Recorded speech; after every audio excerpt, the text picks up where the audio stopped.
না থেকে যেত ব্রিটিশ যে উপনিবেশিক ব্রিটিশদের যে উপনিবেশিক ছিল বা ব্রিটিশরা যে স্থানগুলোতে তাদের উপনিবেশ ছিল তাদেরকে তাদের যে লোকজন ছিল বা ব্রিটিশিয়ান যারা ছিল তারা সবাই চা পান করতো তখনকার সময়ে।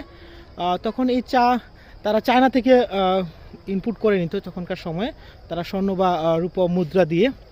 তখন ডে বাই ডে তাদের স্বর্ণ বা রূপ মুদ্রা কমে যাচ্ছিল। তখন তাদের আইডিয়া আসলো যে আসলে আমরা চা চাষ শুরু করি না কেন, আমাদের যেহেতু অনেক জায়গায় আমরা এখনও আমাদের উপনিবেশে রয়েছে বা আমরা শাসন করতেছি। তখন সেই সিলেট এবং আসাম, ভারতবর্ষের সিলেট এবং আসাম রাজ্যে তারা চা চাষ শুরু করে।